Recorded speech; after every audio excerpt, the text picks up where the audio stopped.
우리가 삼손 이야기를 살펴보고 있는데요. 삼손 이야기를 볼 때마다 느끼는 부분은 하여튼 줄거리 자체로는 굉장히 재밌어요. 특별히 선정적이고 폭력적인 내용이 얼마나 많이 등장하는지 몰라요. 그래서 오늘 영화로 따지자면 19금 영화 같은 거예요.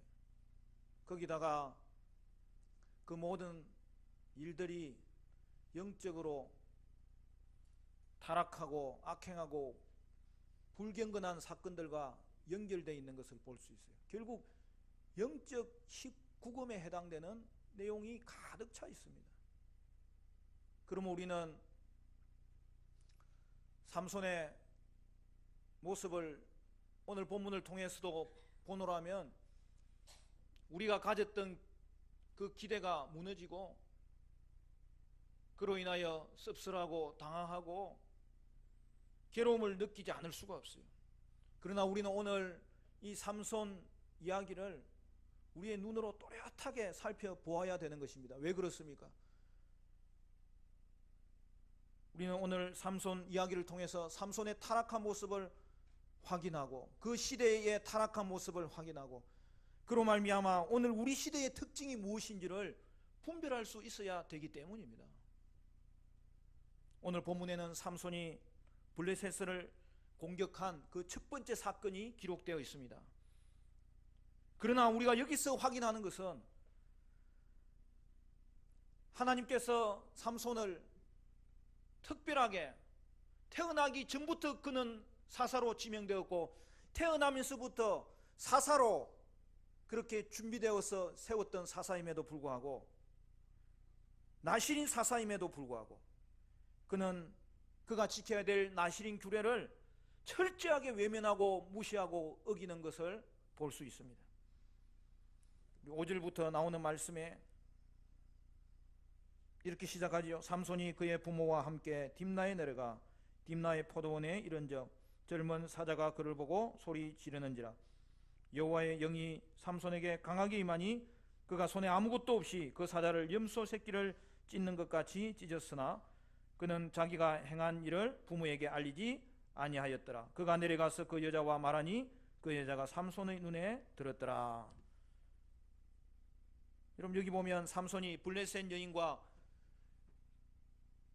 결혼하기 위해서 준비하려고 그의 부모와 함께 딥나로 내려가는 장면이 나옵니다. 그런데 처음 등장하는 장면이 뭐죠? 그가 포도원에 이르렀다 하는 것이 사실은 불길하게 만듭니다. 하나님께 서원한 나실인의 규례가 뭐죠? 세 가지가 있지 않습니까? 첫째는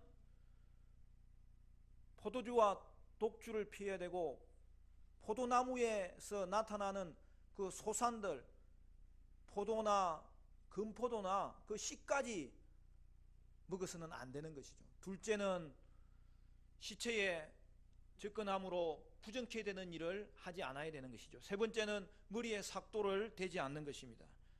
그런데 삼손은 어떻게 하는 것입니까? 그가 포도원에 들어가는 자체가 부적절한 거예요. 그리고 그는 포도원에서 사자를 만납니다. 이에 삼손에게 하나님의 영이 임하는데 그로 인하여 그는 강하여졌고 산 사자를 맨손으로 찢어서 죽였습니다. 여러분 사자를 맞닥뜨려 그 위기의 상황에서 사자와 싸우는 것은 부득이한 일이고 싸워서 이긴 것은 다행스러운 일이에요. 그러나 이로 인하여 어떤 일이 벌어졌죠? 부정케 된 거예요.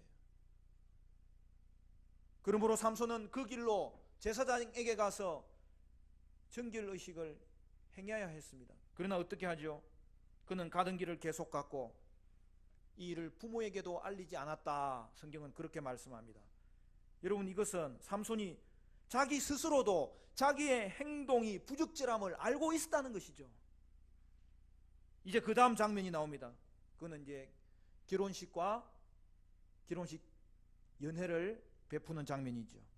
8절부터 나옵니다. 8절, 9절, 10절은 우리 같이 한번 읽어볼까요? 8절, 9절, 10절 시작. 얼마 후에 삼손이 그 여자를 맞이하려고 다시 가다가 돌이켜 그 사자의 죽음을 본적 사자의 몸에 벌떼와 꿀이 있는지라 손으로 그 꿀을 떠서 걸어가며 먹고 그의 부모에게 이르러 그들에게 그것을 들여서 먹게 하였으나 그 꿀을 사자의 몸에서 떠왔다고는 알리지 아니하였더라. 삼손의 아버지가 여자에게로 내려가매 삼손이 거기서 잔치를 베풀었으니 청년들은 이렇게 하는 풍속이 있음이더라.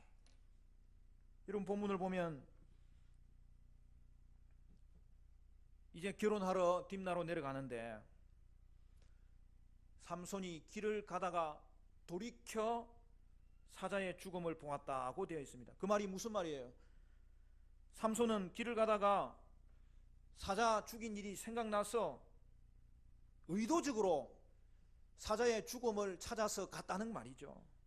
결국 삼손은 죽은 사자를 가까이 함으로 또 부정케 되는 거예요.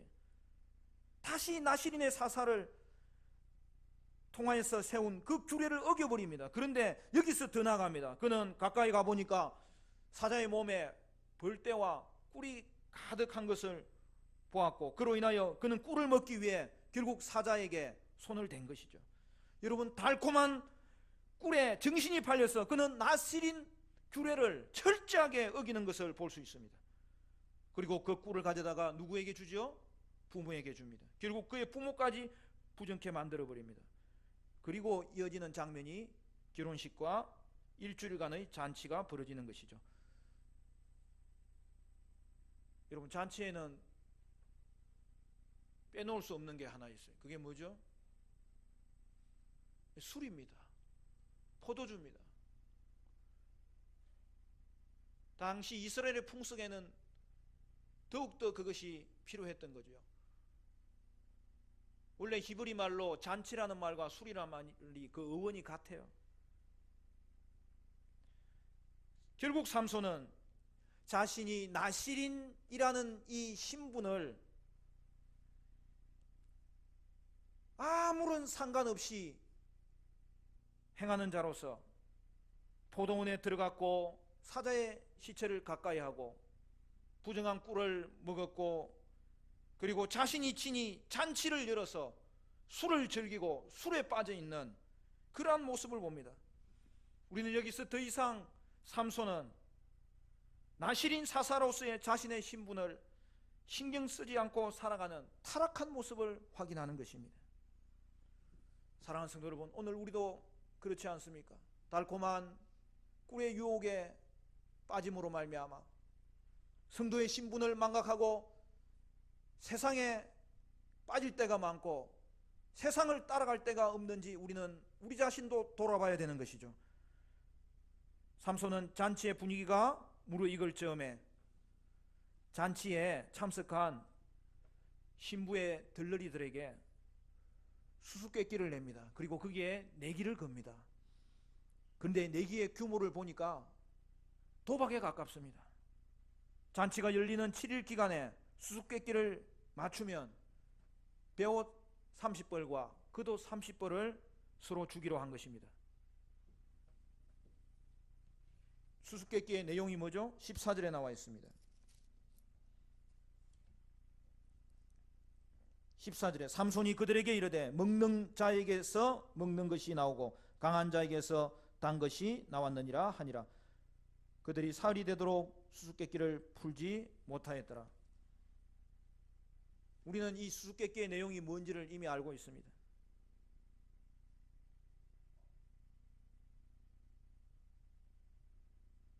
삼손은 이 수수께끼조차도 그가 얼마나 자신의 신분을 망각하고 사는지를 보여주는 모습입니다. 왜 그래요? 자신이 나시린 규정을 어기면서까지 행했던 일을 자랑 삼아서 수수께끼의 내용으로 삼고 있었던 것이죠. 사흘이 지나도록 수수께끼를 맞추지 못한 블레셋 사람들은 삼손의 아내에게 삼손과 짝하여서 삼손과 결국에는 궁리하여서 자신들에게 손해를 끼치적으로 의도적으로 이렇게 한 것은 아니냐, 그렇게 말하면서 남편을 깨어 답을 알아오지 않으면 너를 불살하고 너희 아버지 집을 불살하겠다고 위협하였던 것이죠. 이에 그녀는 삼손에게 답을 달라고 나흘째 되는 날부터 매일 그에게 울며 매달립니다. 그녀는 삼손의 사랑을 구실 삼아 그에게 매달리고 그에게 강요하고, 결국에는 어떻게 되죠? 결국 삼손은 그녀의 강요에 못 이겨 마지막 날에 답을 알려주는데, 그녀는 어떻게 합니까? 그것을 자기 백성에게 전해주었다, 그렇게 성경은 기록하는 것이죠. 결국 삼손은 수수께끼에서 지고 마는 것입니다. 그 다음 장면이 어떻게 되죠? 삼손은 블레셋 사람들이 정당하지 못한 방법으로 답을 알아냈다고 항의합니다. 그리고 이어지는 내용은 삼손이 그들에게 폭력으로 보복하는 것을 볼 수 있습니다. 우리 19절 20절은 우리 또 같이 한번 읽어보겠습니다. 19절 20절 시작.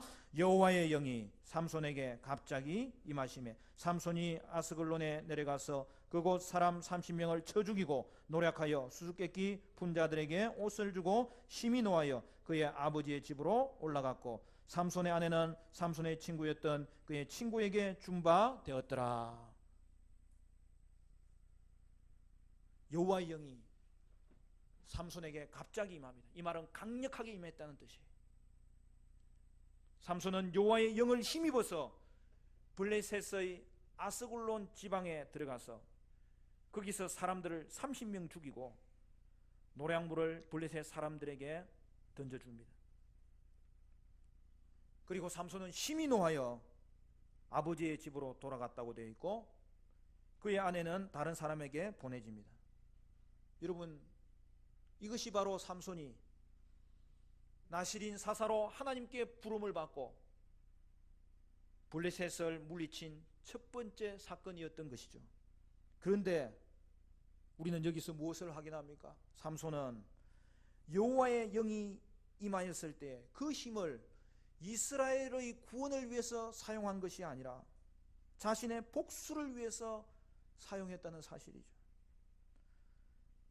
그는 전적으로 개인의 필요에 의해 그가 부적절하게 욕심을 내고 자랑한 결과로 결국 발생한 이 사건의 처리를 위해서 그는 블레셋을 공격하였던 것입니다. 죄송한 말씀이지만 삼손은 이제 이 사건을 시작으로 모든 사건에서 개인적인 이유로 블레셋을 물리쳤던 것을 볼 수 있습니다. 물론 여기에 여호와의 영이 강력하게 작용한 것이 사실입니다. 여러분, 삼손에게는 여호와의 영이 임했을 때에 어떤 일이 발생했습니까? 큰 힘이 생긴 거예요. 성령의 은사가 우리에게 주어지면 다양한 모습으로 하나님이 능력을 주십니다. 그런데 오늘 삼손에게는 여호와의 영의 역할은 그에게 큰 힘을 주는 거예요. 삼손의 큰 힘은 모두 여호와의 영으로부터 온 거예요. 그것이 아니고서는 삼손은 사사로운 복수마저 행할 수 없었을 것입니다. 그러나 여기서 우리가 분명히 짚고 넘어가야 되는 것은 여호와의 영이 임했다는 이유로 삼손의 모든 행동이 정당화되거나 바람직한 것으로 이해해서는 결코 안 된다는 사실이죠. 삼손의 행동은 공적인 사사직과 아무런 관련이 없이 행한 것이고, 그럼에도 불구하고 우리 하나님은 그 시대의 그 백성들을 긍휼히 여기심으로 삼손의 범죄에도 불구하고 더 나아가 삼손의 범죄를 이용하셔서 하나님은 당신의 뜻을 그 땅 가운데 이루고 계셨던 것이죠.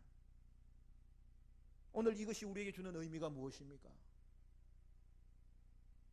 여러분, 하나님은 하나님의 영의 권능을 잘못 사용하는 사람들도 사용한다는 것입니까? 하나님은 착하고 경건한 사람을 사용해서 일하는 것이 아니라 경건하지 않은 자들을 통해서도 하나님의 일을 이루신다는 것입니까? 다른 말로 성령의 능력을 덧입으면서도 성령의 열매를 맺지 못하는 그런 사람이 있을 수 있다는 말입니까? 여러분, 과연 그런 것입니까? 답은 뭐죠? 그렇다는 거예요. 하나님의 영에 의해 쓰임받는 많은 사람들 중에 그것을 잘못 사용하는 사람들이 또한 많다는 거죠. 성령의 은사를 가졌음에도 불구하고 성령의 열매를 맺지 못할 수가 있다는 거죠.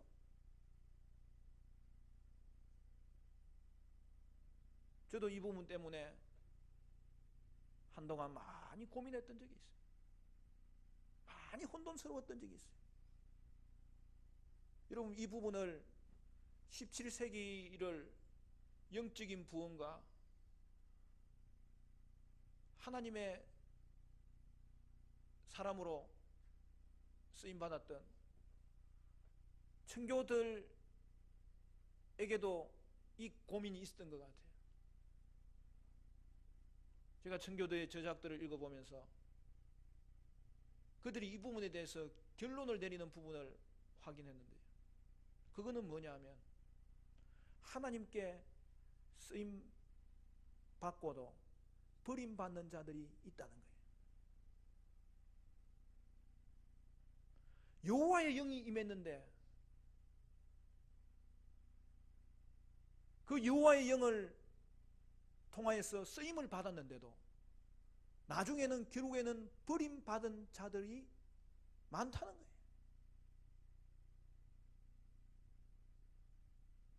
성령의 은사가 나타난다고 해서 그것이 그 사람을 영적인 괜찮은 사람으로 확증해 주는 것이 아니라는 거예요. 아무리 성령의 은사가 강하게 임하여 그를 통하여 강력한 하나님의 역사의 쓰임을 받았을지라도 그것이 그가 가진 신앙의 증거가 아닐 수 있다는 거예요. 그러므로 오늘 우리는 성령의 은사의 사용을 성령의 열매로 착각하지 않아야 되는 것입니다. 그것이 삼손의 평생을 두고 나타나는 삼손의 모습이었고 삼손이 살았던 사사시대의 모습이었던 것을 성경이 증거하는 거예요. 제가 삼손한테 너무 하는 거예요? 여러분 인내하십시오. 다음 주에는 또 좋은 이야기도 제가 할 거예요.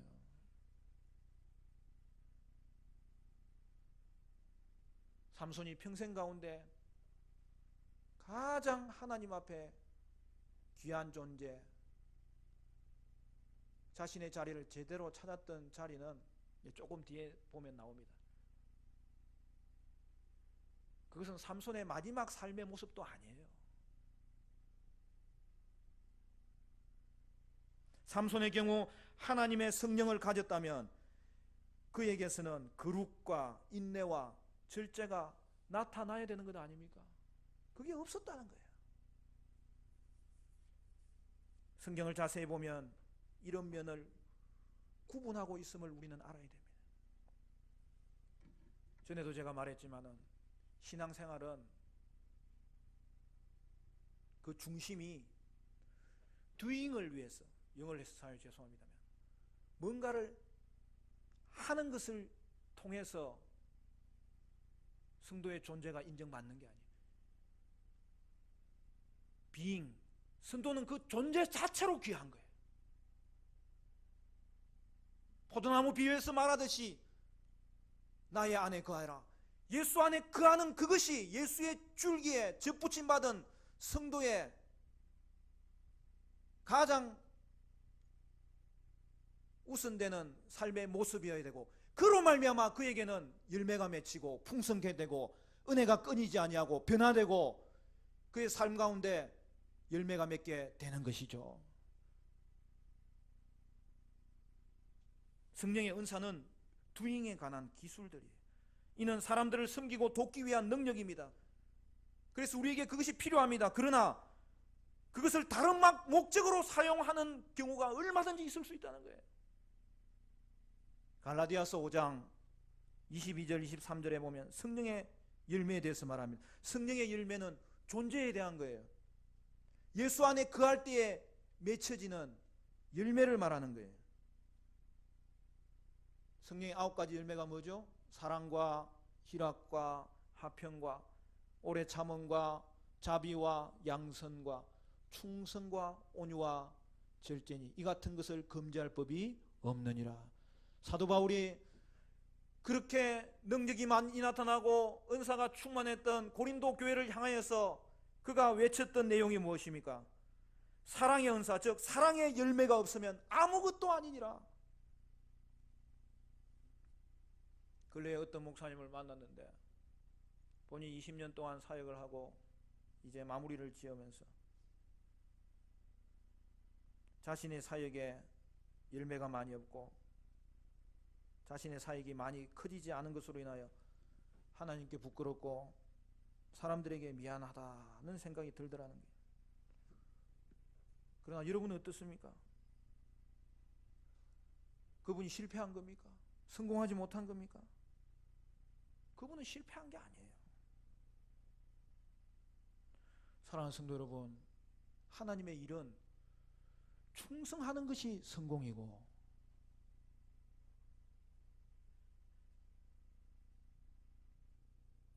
하나님의 일은 하나님이 머물게 하신 자리에서 인내하는 것이 성공이고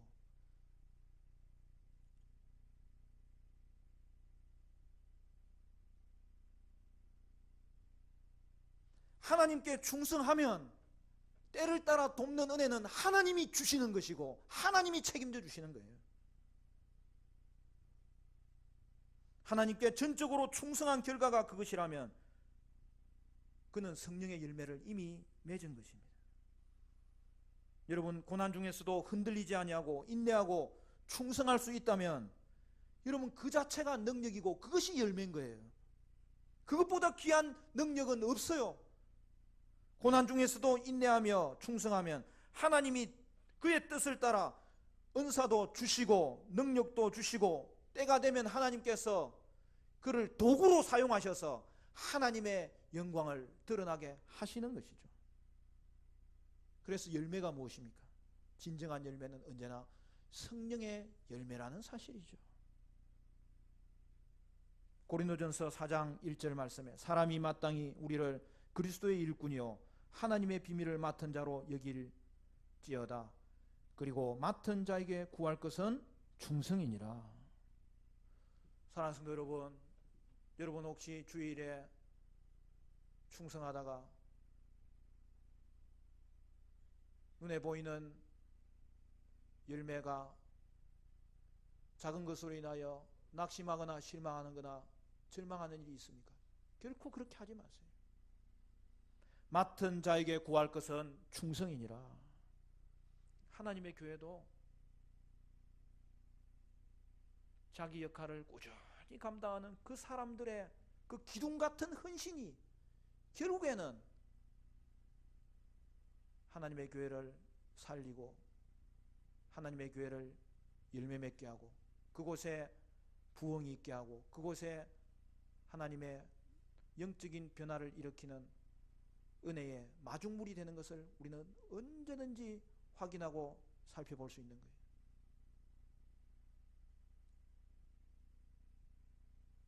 맡은 자에게 구할 것은 충성이니라.